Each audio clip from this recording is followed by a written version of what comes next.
So my friends, did anyone have any questions from anything that they worked on the weekend? Yes.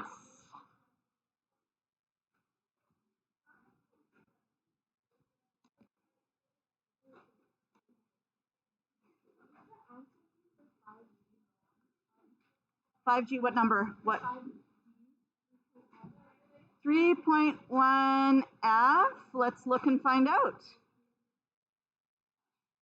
Number 5. Oh, yes, I would bet it is. 5, which one? 5D? Yeah, I feel like it probably is. And I knew there were issues with this, but I couldn't like really wrap my head around where it was. And I just wanted to get it printed out. So did anybody else have issues with 5D? Yeah, okay, so the answer key is wrong. I'll sort it out for you and get you a better one. So answer key is wrong. Anything else? Because we're just going to be finishing off things today, I've decided to postpone the quiz until Wednesday, Thursday. So for you guys, it'll be Wednesday. Sound good? This Wednesday, okay? So let's change that to Wednesday, Thursday.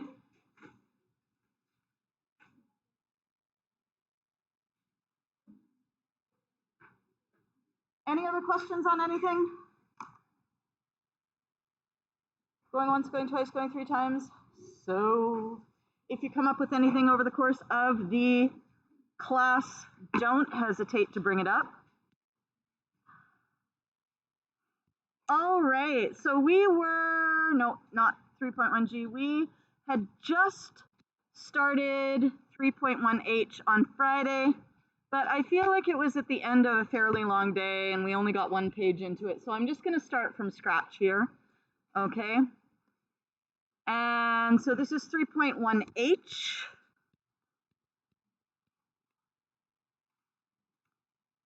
And if you just pick this one up, you'll want to get rid of the second because it makes no sense to have unsaturated and unsaturated solutions.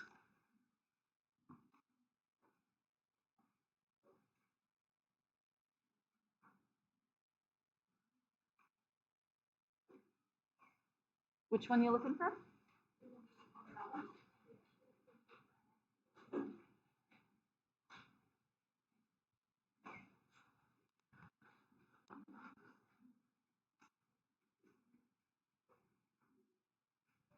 So those of you who had me last year, would you still be willing to pay money, like if you were to retake this course, like to have the like little booklets instead of these papers? Is that a good thing? Okay, because in the future, that's what I'm gonna do once I've got them all made. I can't do it for you because every morning, I'm in the process of printing them out and like just sort of getting them ready the day of sort of thing, so. All right, so an unsaturated solution is a solution that has less than the maximum amount of dissolved solute. So in an unsaturated solution, let's imagine, shall we, that we have, oh,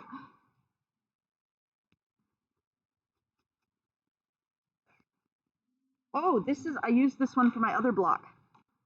There, that's your block. There we go. So let's imagine that we have over here some undissolved solute.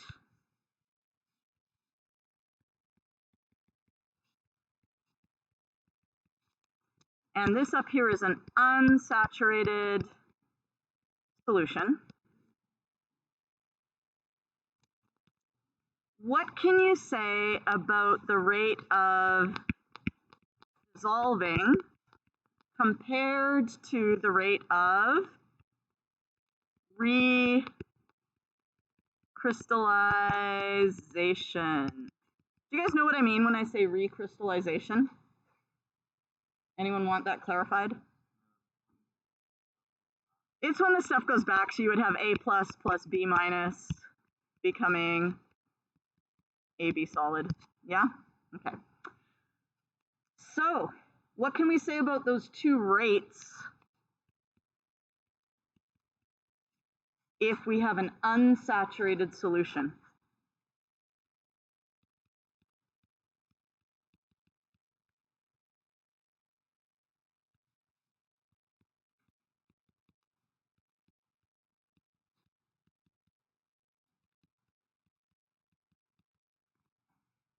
Are they equal to each other? Is the rate of dissolving bigger than the rate of recrystallization, or is the rate of dissolving less than the rate of recrystallization? Tell your partner.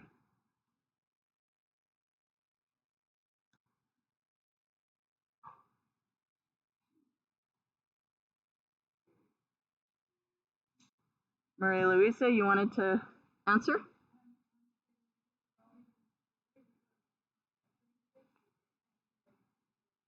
Yeah, it has to be greater because we're not saturated yet, so it cannot possibly be at equilibrium.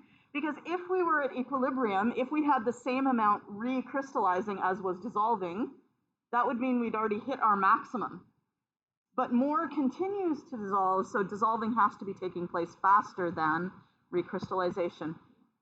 And for the rate of dissolving to be less than the rate of recrystallization, that would only be happening, like, let's say you had a precipitation reaction during the time when that precipitation is occurring, until it's finished precipitating and you get that equilibrium set up. Okay, so initially, when we first put the salt into, when we first put the salt in the water, what's the forward rate like? Is it high, low, or zero?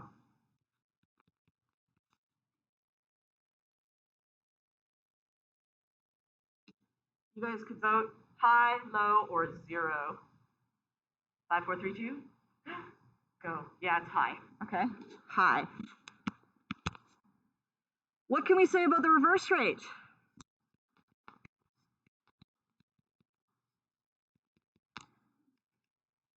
Is it high, is it low, or is it zero?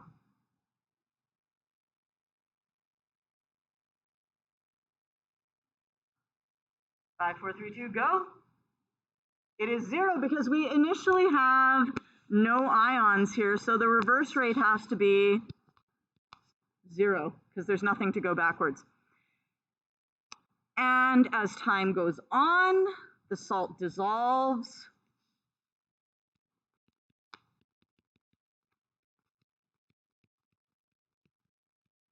So as time goes on, the concentration of the ions increases. So what happens to the reverse rate?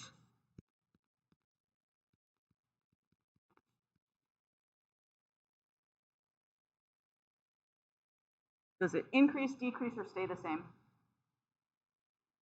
It increases, yes. And they continue to increase until one of two things occurs. Either we have dissolved all of our ions, or sorry, all of our solid. So let's say I dumped some sodium chloride in and I stirred it around and oh, there's no more solute. What kind of a solution do we have at that point? Is it saturated yet? I dumped in some sodium chloride, I stirred it around, all the solid is gone.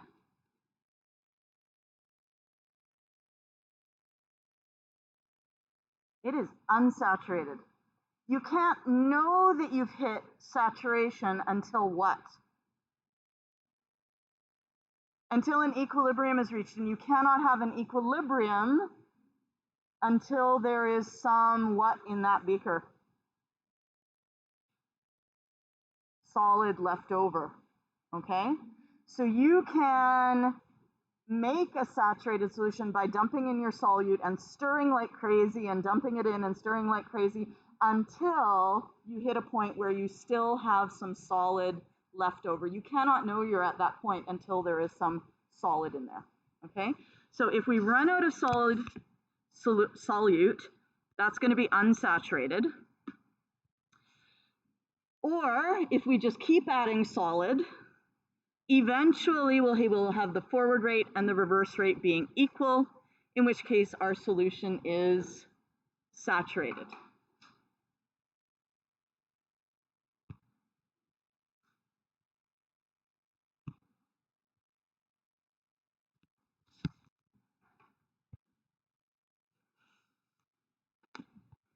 So let's look at a saturated solution. This is definition number 1.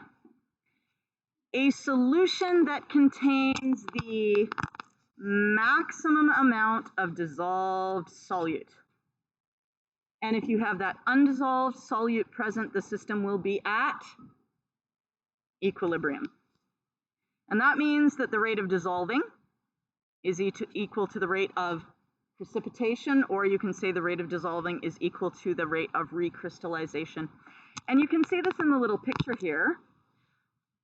The red arrows represent dissolving, and we have 1, 2, 3 red arrows dissolving.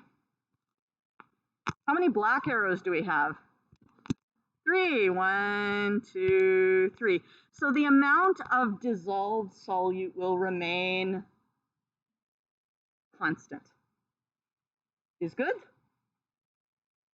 Okay. So this brings us to the first method of making a saturated solution. This is the most intuitive method. If you had to make a saturated solution, what would you do? Take your beaker. What are you going to do? Add something to it. What are you going to do next? Mix it up.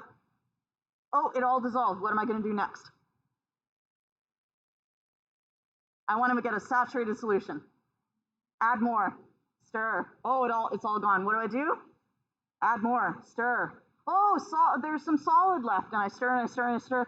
The solid won't go away. Now I have a saturated solution. This is the dump and stir method. Okay, that's the official Ms. Spence name for it. It's not an official anywhere else name for it, but it's pretty straightforward. You dump it in, you stir. And the key thing about this method is that all of the ions are coming from that solute. Yes? So if we have calcium fluoride, for example, which we have in our beaker here, we could write the equation here. Oh, that's a weird C. CaF2 solid in equilibrium with Ca2 plus 2F minus. What is the ratio between these three substances?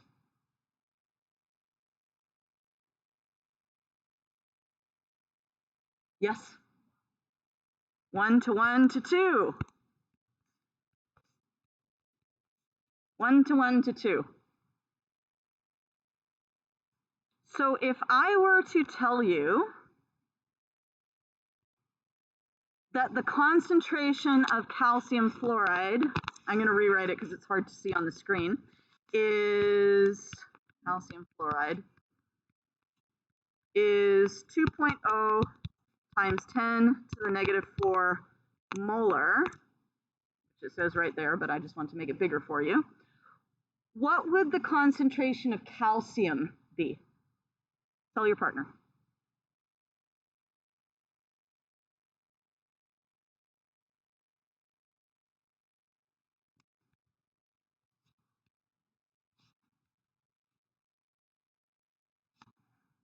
If the concentration of calcium fluoride is 2 times 10 to the minus 4 molar,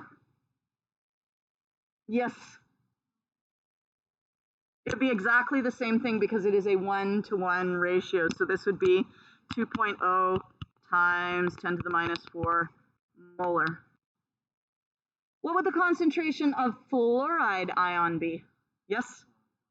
It'll be double that, yeah, because we have a 2-to-1 ratio, so it's going to be 2 times 2.0 times 10 to the negative 4 molar gives us 4.0 times 10 to the minus 4 molar.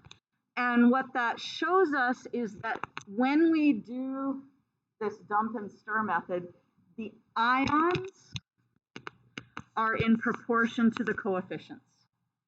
Yes? 1 to 2. Doesn't matter what the concentration is, it'll always be 1 to 2 for calcium fluoride. And just reviewing with equilibrium equations, solubility equilibrium, the solid always goes on the left. There's our solid on the left. And what kind of arrow do we use? We use an equilibrium arrow.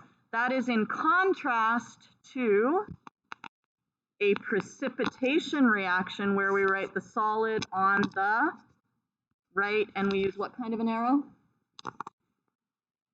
A one-way arrow. Okay. Here is a second definition of a saturated solution, and the reason that we need this one is that some saturated solutions do not kind of meet the criteria for the first one. It's like it doesn't, there's a mismatch between the definition and what you're seeing. So it is a solution in which the dissolved substance is in equilibrium with the undissolved substance.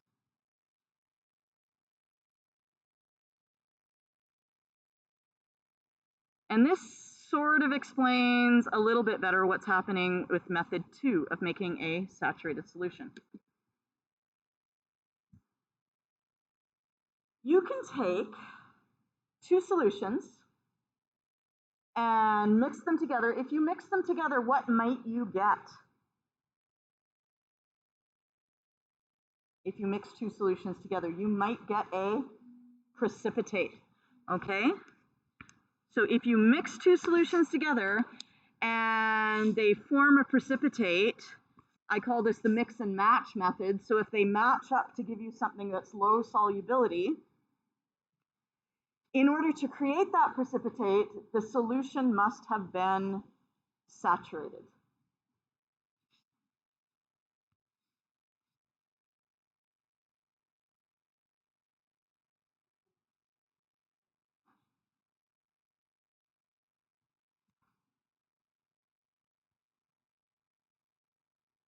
You still have some ions in solution, okay? I know in the past when we've shown a precipitation reaction, we show all the ions coming together and every single one has come out as a solid, but in reality, there are still a few little ions here and there that are undissolved, because remember, when we say it is insoluble, we really mean that it is low solubility.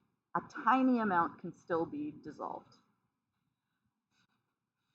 When we do things this way, the ions do not have to be in proportion to the stoichiometric ratio, because we are adding 1 ion from source A and 1 ion from source B. The concentrations can actually be different.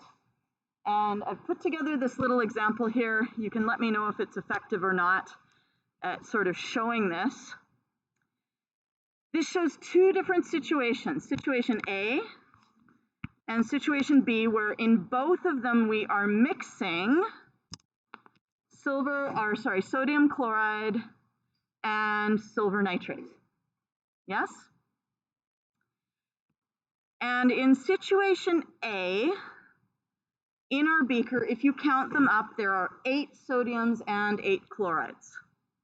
Yes, because when sodium chloride dissolves, it's a 1-to-1, right? So if you have 8 sodiums, you have to have 8 chlorides.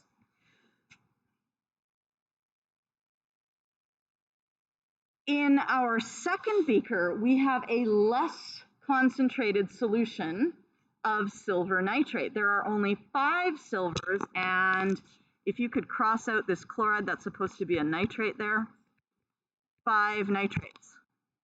So this is a higher concentration of NaCl, and this is a lower concentration of AgNO3.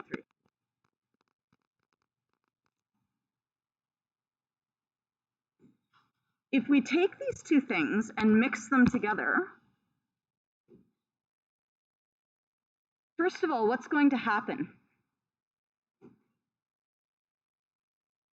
Who's going to react with whom?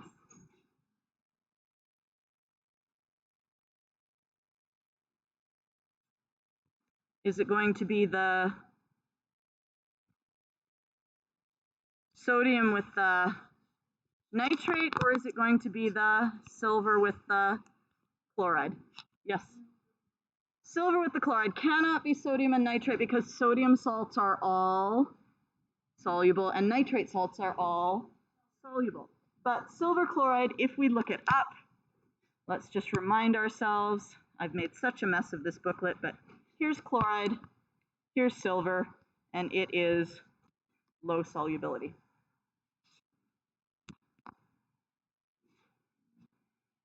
So let's see what happens. We've reacted these two things, just gonna get rid of those, and we get a precipitate forming.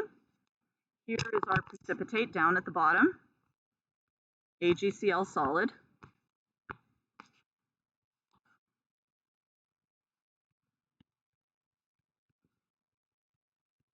That is our precipitate.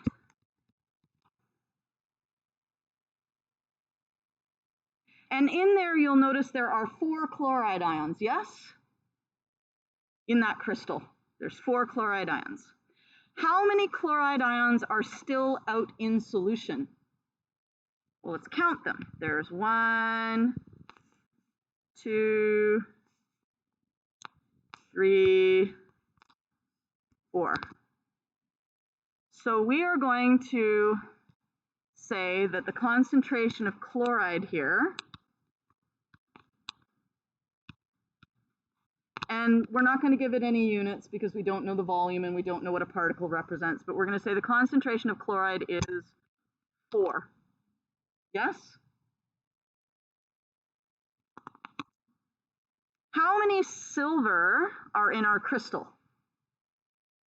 1, 2, 3, 4, because you need to have 1 silver for every 1 chloride in the crystal, yes? That leaves how many silver unreacted? Just the 1. So the concentration of silver is just 1.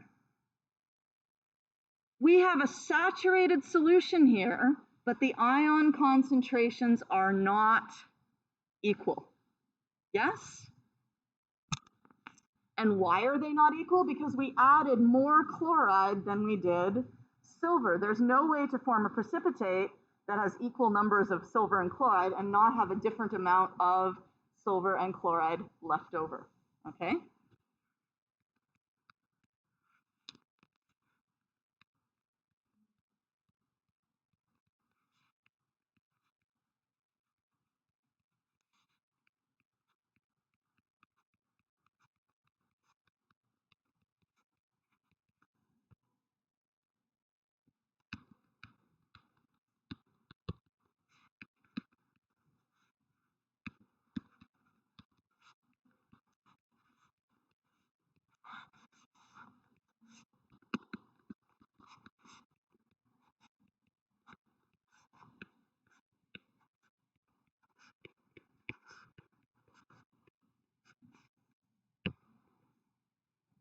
So because we added different amounts of silver ion and chloride ion, their final concentrations are also different.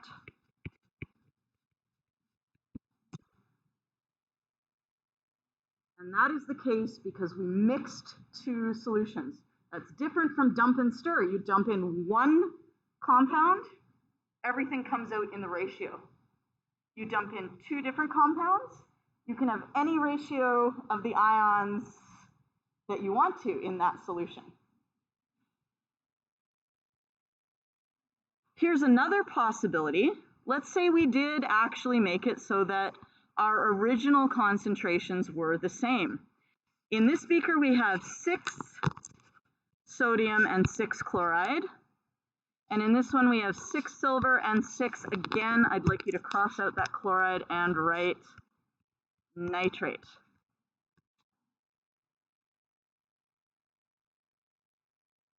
Because we're starting with the same amount of everything, and because they react in a 1-to-1 ratio,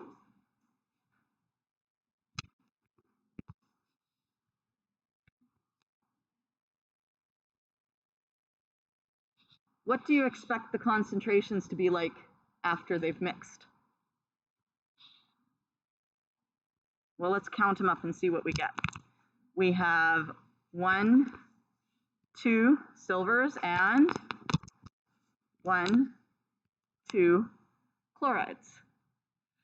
I've only given you 2 examples here with really small numbers because, you know, we don't want to be drawing these things forever. But can you see how there's like a million different possibilities for the concentrations of each ion, right? And only one of those, because we're not dealing with 4 particles or 8 particles, we are dealing with hexillions of particles, right? And you might have 3.52 hexillion of this one and 0.007 hexillion of that one.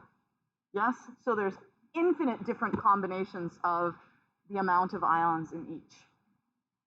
So in this one, we have the concentration of chloride is equal to 2, and the concentration of silver is equal to 2. And again, it is a saturated solution, but with different concentrations than the beaker over on the left.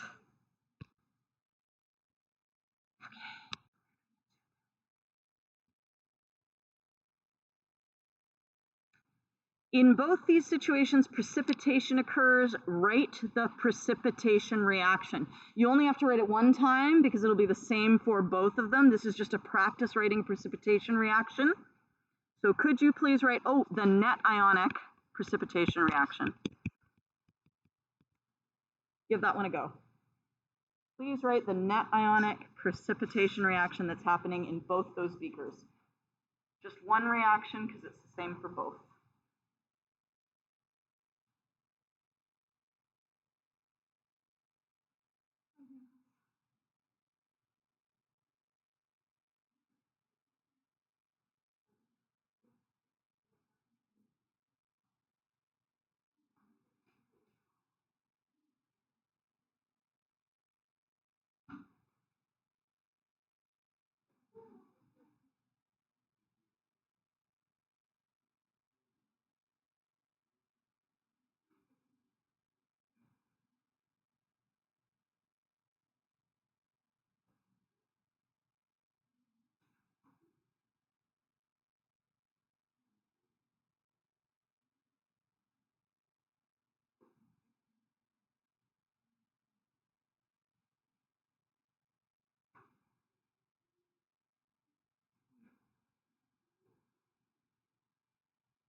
Yes. For a precipitation reaction, is the precipitate the reactant or the product? If we're looking at a reaction that is a precipitation reaction. The precipitate is the product. So if we are writing a precipitation reaction, the solid is going to go on the right.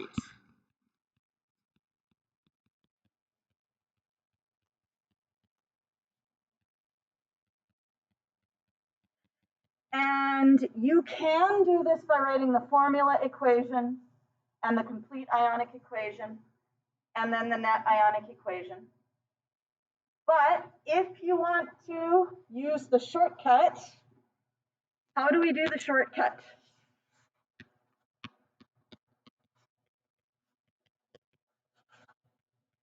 Identify ID the precipitate. So you would look and see what's solid. In this case, it's fairly easy because I've actually said, okay, it's silver chloride, that's a solid. We have a picture of it. And so we're going to write that as the product.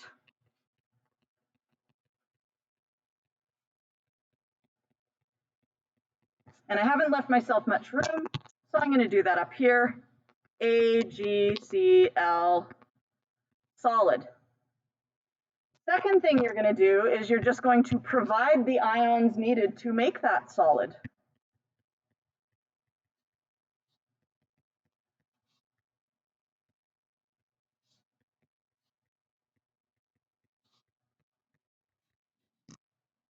So what ions do I need to make silver chloride?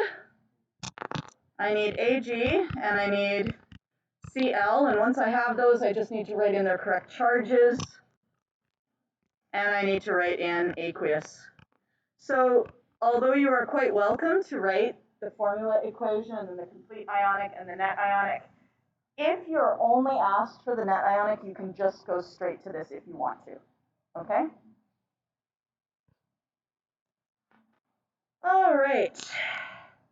Find the value of KSP in both situation A and in situation B. So I'm just going to copy down the information we had from situation A. In A, we had the concentration of chloride was 4.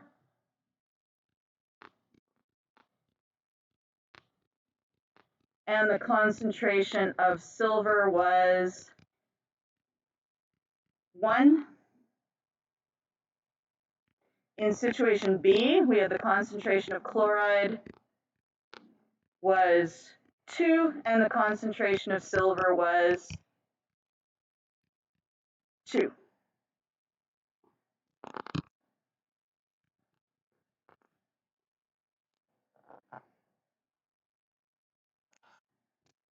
Anytime you are asked for a KSP, you have to do something first.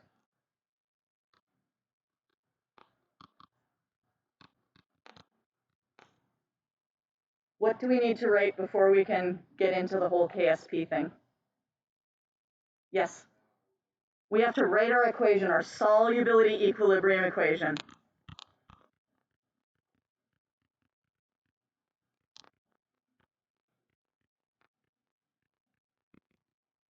Okay, so let's do that. And you'll notice up here, we wrote our solid on the right, but now we are doing a solubility equilibrium, so where does the solid go? On the left. So we're going to write our solid AgCl solid in equilibrium with Ag plus aqueous plus Cl minus aqueous. I should have left more room for this. I did not leave enough room.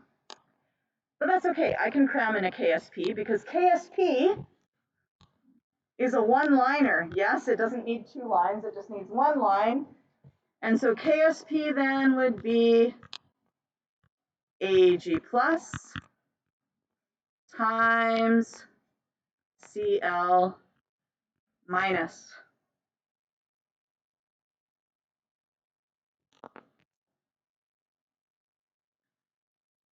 So for situation A, we can plug in our values.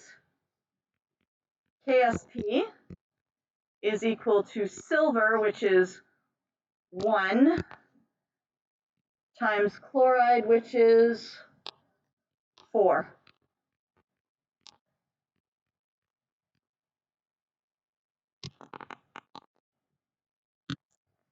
In situation B, KSP is equal to, well, silver was 2, and chloride was also 2, so we get 4. Is it surprising that these two values are the same?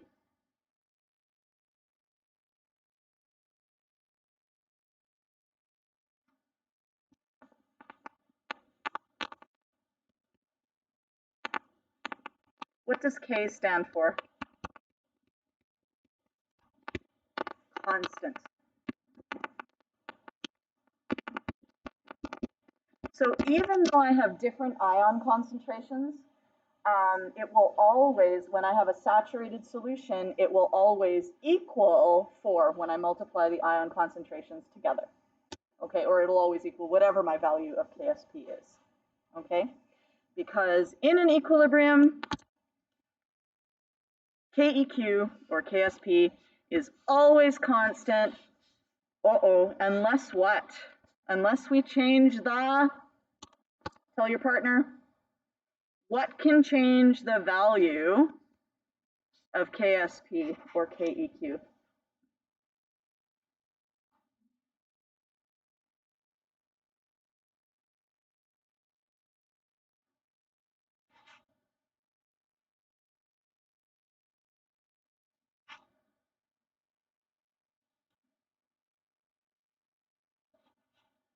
So KEQ is always constant. It's always the same value. It's going to be 4 no matter what my concentrations are. I could have silver being 0.5 and I could have chloride being 8. Yes? Okay, I could have any different ratio as long as they multiply together to give 4. What could change that? Yes? The temperature. Okay? Temperature will change the value of K.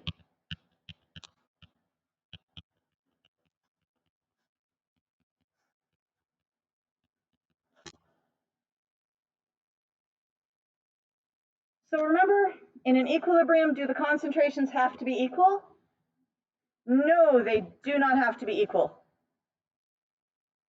So if you form a solubility equilibrium by mixing 2 different solutions, that means that the concentration of the ions can be significantly different from one another, and they will not be present in the ratio of the coefficients. So the ion concentrations will not be in proportion to the coefficients. At least they probably won't.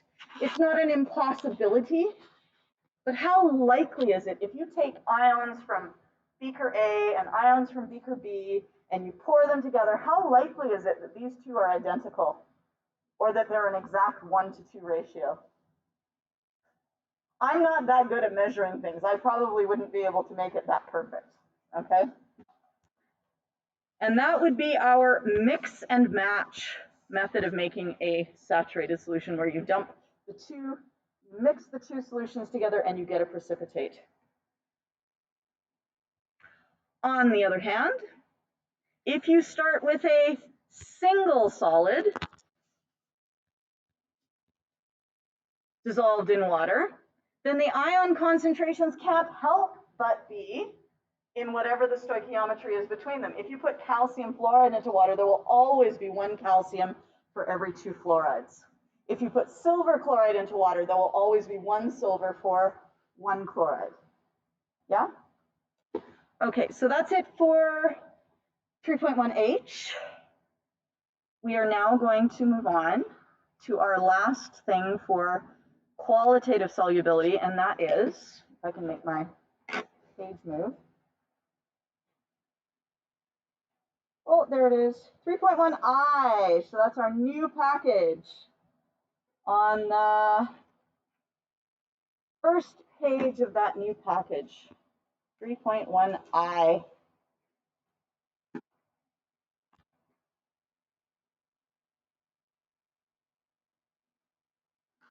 We are really just revisiting Le Chatelier here.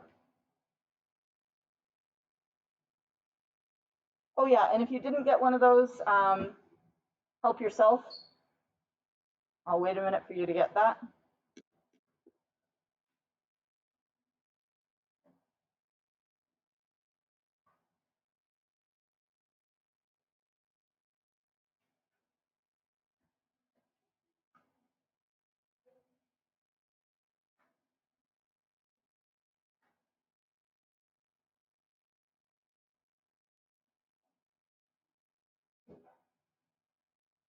So we have two definitions of solubility.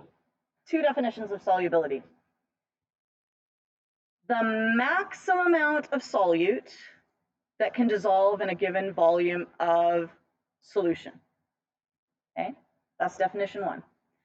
Solubility definition number two is the concentration of a saturated solution of a substance. Those two definitions actually mean exactly the same thing. I want you to just take a read through those definitions and see if you can see how they mean exactly the same thing.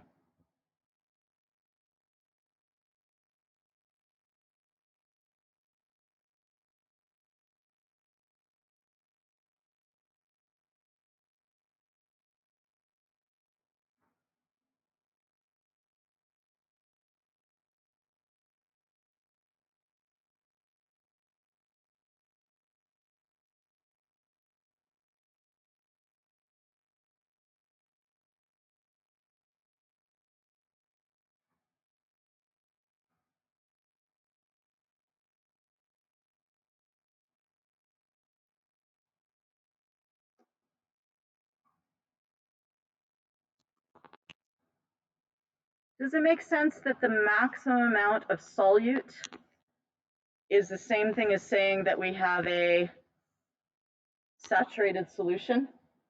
Yeah? And if we say that if we're looking at concentration, concentration is the amount of solute in a given volume of solution. Yes? So those actually mean exactly the same thing. They're just different ways of wording it. Using those definitions, can you tell your partner some possible units of solubility?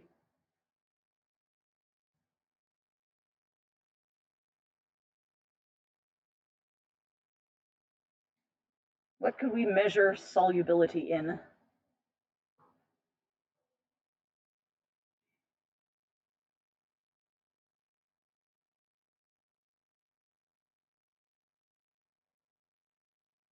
Sorry? Molar. Yes. Because it is a concentration. We could measure it in molar, which we could also write as moles per liter. Can anyone else think of a different unit we could use?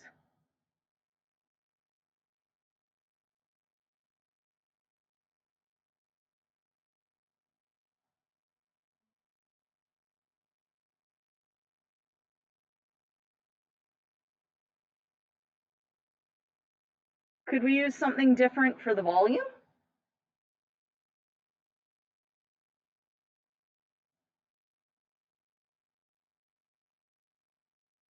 Like maybe moles per, please tell, yes, milliliters. Okay, moles per milliliter. I'm like, please tell me you guys can think of another volume unit. Is there another way we could measure the amount of the solute other than moles? Grams. We could measure grams per liter, or we could measure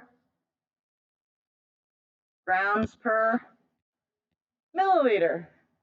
And you'll actually find like some things they'll be measured in micrograms per milliliter and things like that. You know, you can get really funky, okay, but we're not going to worry about those this year at all. As long as you've got a quantity over the volume, you've got solubility. In grade 12, we are mostly concerned with the molar solubility, and what are those units going to be? Molar solubility would be in molar. Yes.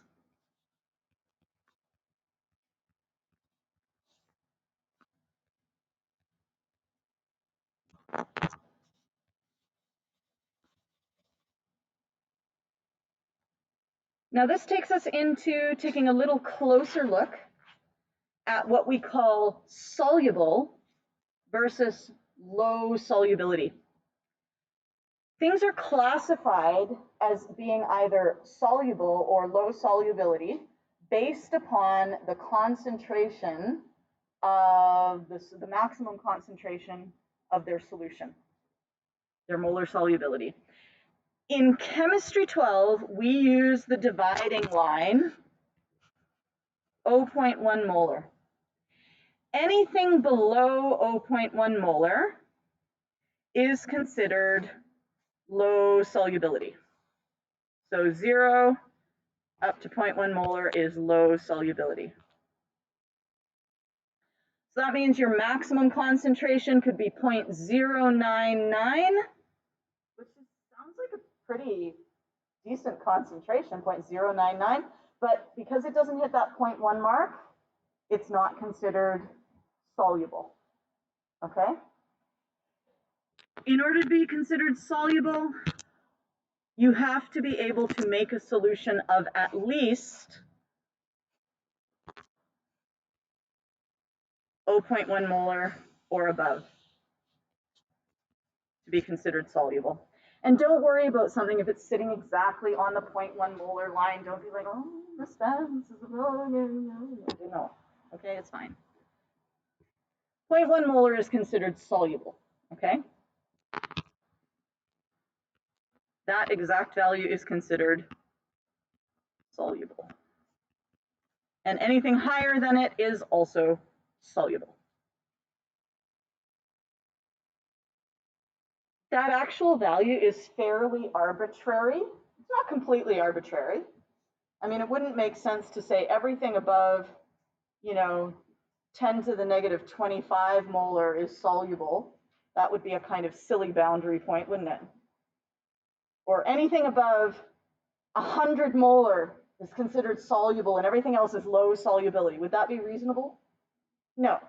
So this is a reasonable value, but there are other reasonable values that sometimes other sources and other references will use.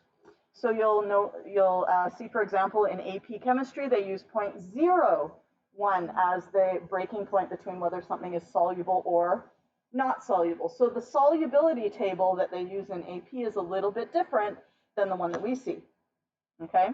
So for example, our calcium and barium are considered low solubility, but in AP they'd be considered soluble because the boundary is a little bit lower. But you don't need to know that. You just need to know that 0.1 is where it's considered soluble. And that number is why you see so many questions phrased like this. Does a precipitate form when equal volumes, and you'll often see that, equal volumes of 0.2 molar something or other and 0.2 molar something else are mixed? Have you seen questions that look like that before? I've been throwing them in just here and there. If you haven't seen them, it's okay. You might just not have noticed it, but you will see them around. You'll see them in the multiple choice section of the practice things we do. You'll see them all over. And the reason that we have the equal volumes is because of how they dilute one another, okay? Let's look at a couple of situations. We have silver nitrate here, and the quantity that we have is we have 0.2 moles of silver nitrate in 1 liter. What then is the concentration of silver? Ag+. If we have 0.2 moles of silver nitrate in a liter.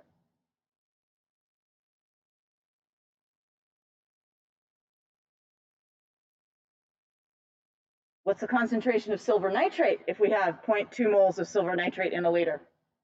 Everybody. 0.2, thank you. Okay, so what's the concentration of silver? 0.2, okay, excellent. 0.2 molar, that was easy. Okay, now how about if we have 0.2 moles of, in our other beaker, sodium chloride in a liter? What's the concentration of chloride ion? Everybody. 0.2. 0.2 molar. And now we're going to take these two beakers. They must be giant beakers because that much is a liter in each of them. I just wanted to make the math super easy for you, yes? And we're going to mix them together, so instead of having 1 liter, we have 2 liters. And if we now have 0.2 moles of silver nitrate and 0.2 moles of sodium chloride, what are the concentrations of silver and chloride?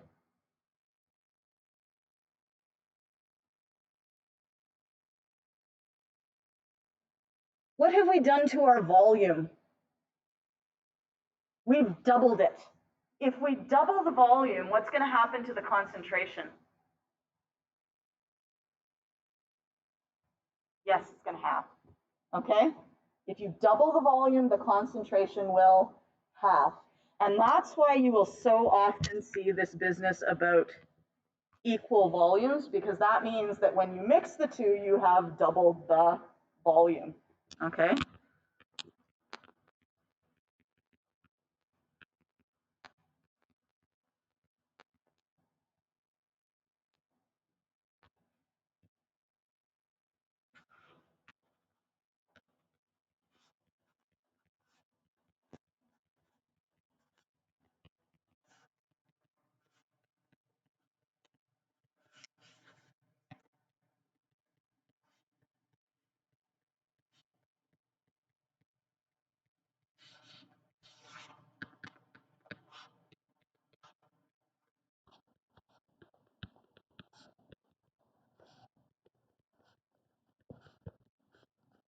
So when you double the volume, you have the concentration. That's a really hard word to say and make it make sense, because it sounds like you just have the concentration. I have it. So at any rate, the concentration of silver and chloride will be what? 0.1 molar.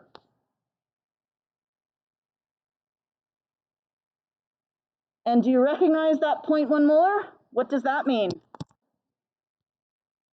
In order to make a 0.1 molar solution, the substance must be soluble.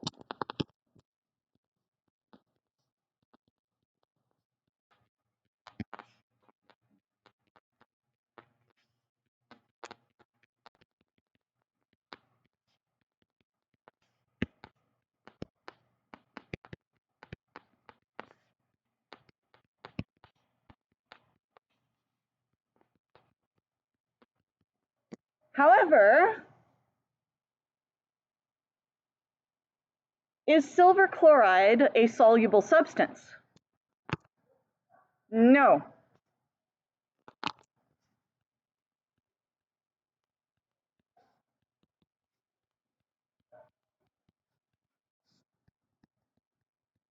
So at 0.1 molar, we have more than the maximum concentration of ions.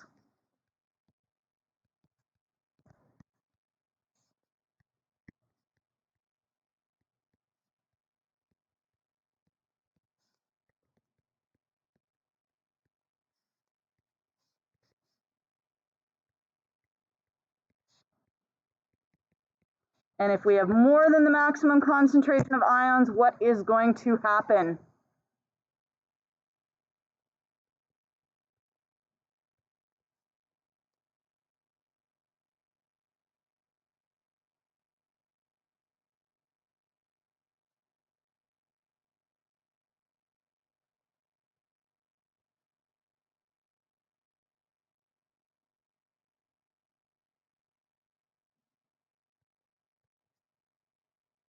A precipitate will form. Were you thinking that? Yeah.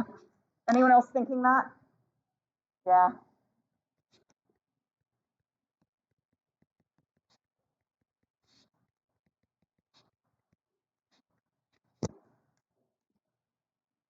Okay, so that's just explaining why you'll often see equal volumes of 0.2 molar and 0.2 molar are mixed does a precipitate form, because if that is what you're using, you can use your solubility table page 4 to determine it. We can actually get a precipitate forming at much lower concentrations than that, yes? Or if we lower our concentrations enough, is it possible to mix silver and chloride and not get a precipitate? Sure, if we lower our concentrations small enough, we won't get a precipitate. But we would have to do a lot more math to do that than we're doing right here, okay? And we will do that, but not today, because today is still about qualitative stuff. So this just says, yes, it is possible to mix them in a low enough concentration that a precipitate does not form. And we'll learn how to predict if it does or not. And now we really get into LeChat. So this is a good review of LeChat for you, because of course, in January, what will you have? A final, so it's worthwhile reviewing everything.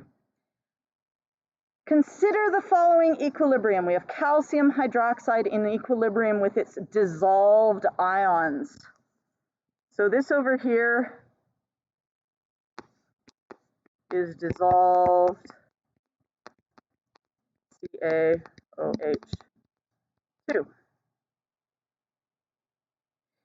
Increasing the solubility means that more of the solute, and this right here is the solute, more solute can dissolve in a given amount of solvent. If we want more solute to dissolve in a given amount of solvent, which way would we need to shift that equilibrium? We would need to shift it to the right, towards the dissolved stuff. So if we shift the above equilibrium to the right, we will be dissolving more solute. And if we dissolve more solute, that increases the solubility, because you're increasing the concentration of the ions, yes? What are the 3 different ways that we can affect the position of an equilibrium? What are the 3 things we can change? Yes? Temperature, concentration, and volume/pressure. Yes? Now, we are only dealing with solid solutes, okay? There is a whole study where you can look at the solubility of gases in water, okay? But we're not dealing with that. So out of temperature, concentration, and pressure volume, which one will we be leaving out of our discussion today?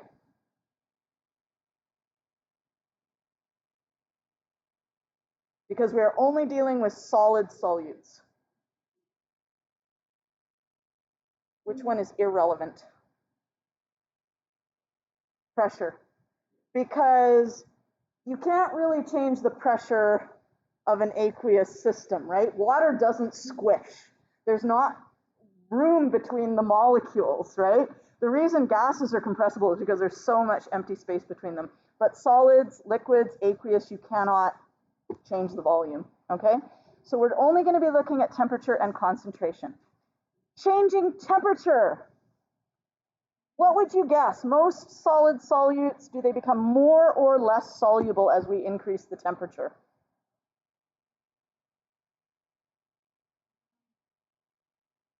I mean, just use your intuition. Like, if you wanted to dissolve more sugar in the water, would you want hot water or cold water?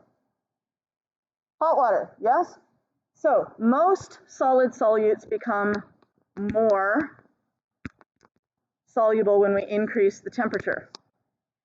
This means that most often the dissolving process is it endo or exothermic? Discuss that with your partner. The dissolving process, which is the forward reaction here,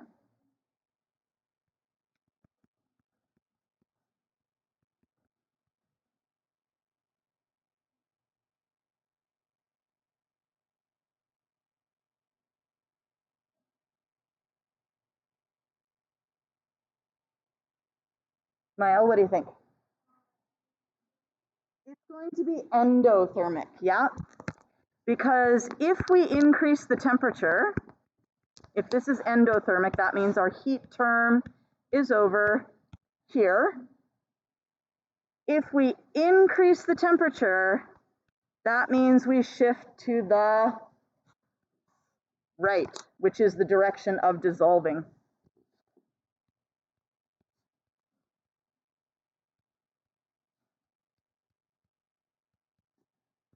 So if we increase temperature, the system shifts right, the dissolving direction.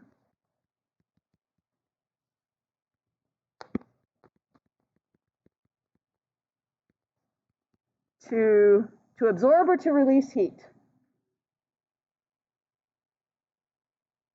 Absorb heat.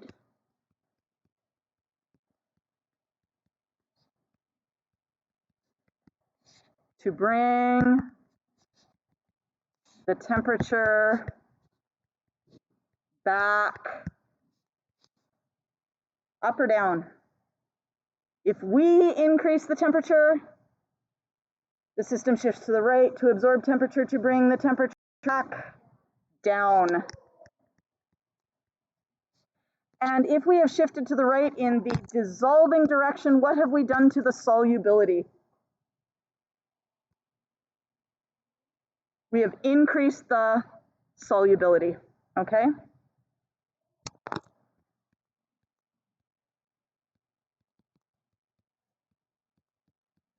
Since more solid is dissolved, solubility increases.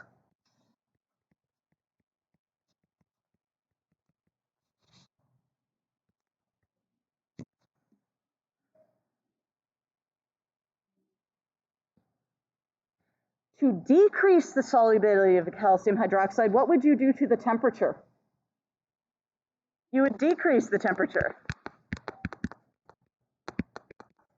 If you wanted to decrease the solubility.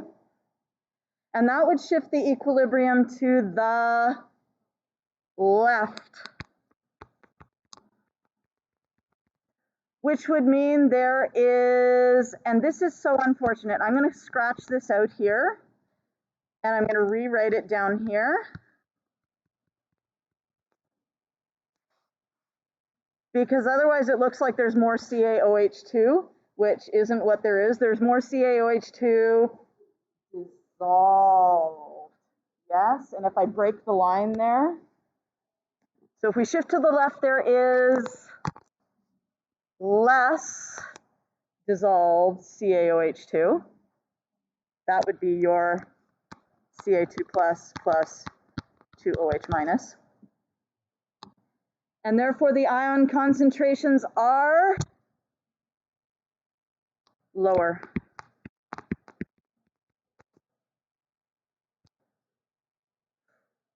What effect would increasing concentration have on the value of KSP?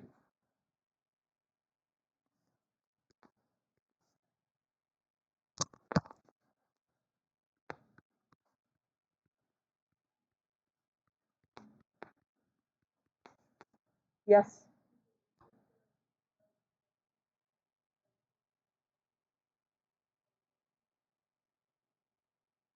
Yeah, the only thing I want to just point out there is KSP doesn't stand for solubility. It is related to the solubility, yes. The solubility is the concentration of the substance, and the KSP is the product of the concentration of the ions. That's why we often call it the solubility product, because it is the product of the solubility, not just the solubility itself. But if we increase the temperature, the system shifts right, or in fact, I'm going to just say it shifts towards the ions.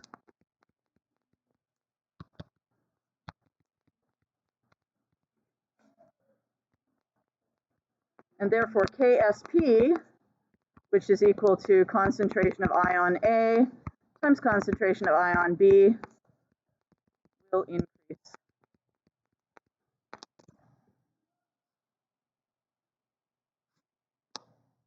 Because remember, what's the only thing that can change a K value? Temperature.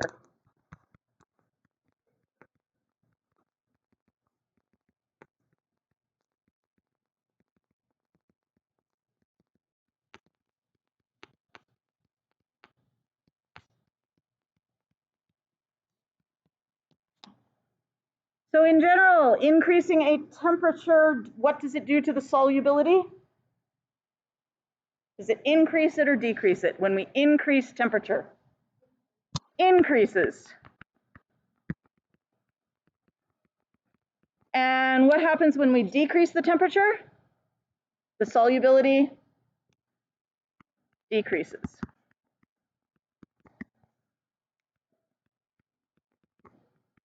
I feel like I misspelled that, like there's letters that shouldn't be there. No, I think it is actually okay, it just looks terrible. Okay.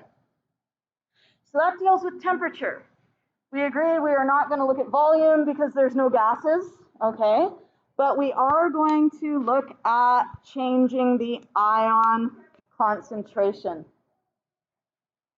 Anything that increases the solubility is going to shift the above equilibrium to the which way? Tell your partner. Anything, if we want to increase the solubility, we need to shift that equilibrium to the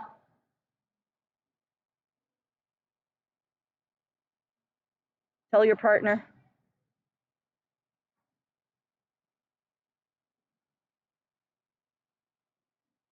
Everybody, if we want to increase the solubility, we want to shift the equilibrium to the, yes. And if we want to decrease it, we're going to shift it to the left. So what we're going to do is we're simply going to look at situations and say, are we shifting right or left? If we shift to the right, we have increased solubility because we are dissolving more solid. If we shift to the left, we have decreased solubility because we have more solid precipitating, yes? So let's see what happens. When we add calcium nitrate, what is the effect of adding calcium nitrate? What is our stress? Yes. It's an increase in the concentration of calcium. What is nitrate's role here? Nitrate is a spectator ion, yes? So if we increase the concentration of calcium, which way does the equilibrium shift? The equilibrium shifts to the left. System shift left. And therefore, what has happened to the solubility? Tell your partner.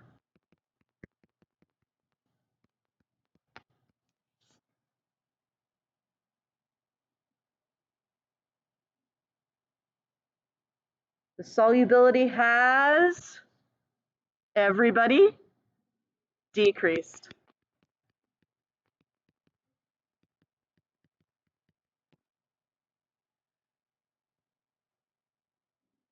Adding NaOH. Which ion is being stressed here?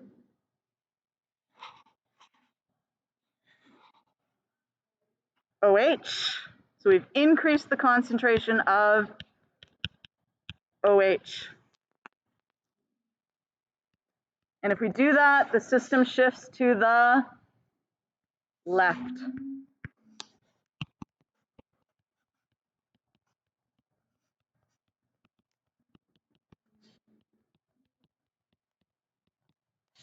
Therefore, the solubility has decreased.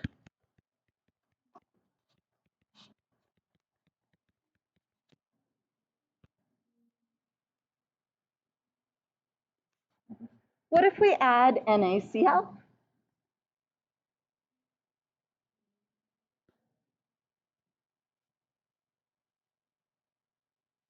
Yeah? There's just no effect because sodium and chloride do not interact with the calcium and hydroxide ions.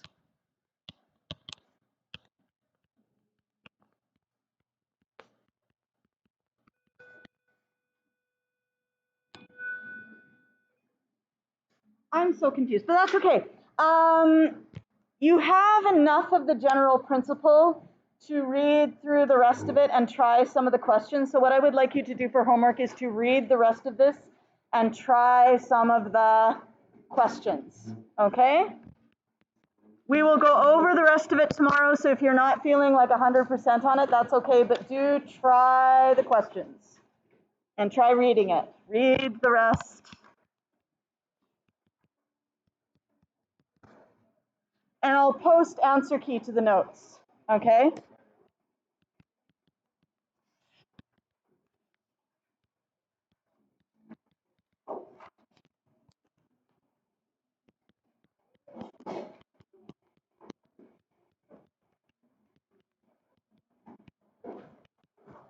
Yes. Oh yeah. But if I have time during the fourth one, I'll come in and listen to the. It's totally fine. Yeah. Okay. Yeah. All good. Hi. I have a question. Yes. Cool. Would it be okay if I put you down as a reference for my UBC? Absolutely. Really? Yes. Thank you very much. So it's just the school's contact information. So easy peasy. Okay, yeah. Great. I was like, Yeah. I have to ask you your phone number. No, you don't need anything awkward like that. No, it's just the school's great. phone number, my school email address. They would probably just email me. I've actually never been contacted. I've been so many people's reference. Really? No, they never contact anybody. Okay. Yeah. Thank you so much. You're welcome. Hi. Yes. Yes, for UBC or somewhere else. Where are you applying? Right now, it's just for Douglas. It's just for what? Right now, it's Douglas. Okay, that's fine. As long as I don't need to write a letter, I'm good. Okay, I'm not writing any more letters. I've written 10 letters already this year. But if it's just a name, then I'm happy to be a name and a phone number for you. I was wondering, did the quiz get moved back? It's moved to Wednesday, Thursday. Wednesday, Thursday. Yeah. Thursday, the long block. Thursday. Yeah. Yeah. No, where's the long block? Block 4. Block 3 is having it on Wednesday. But he's block 4. The lab on Wednesday, right? I don't know if I'm going to get my act together to have the lab ready because report cards happened over the weekend. So yeah, that took a little back burner. Hi, Joyce. No? I haven't even taken attendance. So that's easy. Hi! You have books for me! Do you know what? Your book card is in the office. Oh, okay, so should I go give it to the So office? you should give it to the office. Okay, Yes, that'd be great. How are you doing? Good. Good. So I've been pretty relaxed. Yes. Class. Yeah. But I have psych right now, AP psych, and Nice. I have bio. So Good. going great. Yes. Yeah. And those are pretty heavy loads in and of themselves. So yeah, not having chemistry on. It's just like that is so much content. Well, AP is like, it's just big. Yeah. And Yeah. like, Miss Anderson's like testing. I'm like, oh. So you have to like do it when you don't have the class too. Yeah. So Yeah. Oh, that's good. Yeah. Anyway, good to see you. Take care.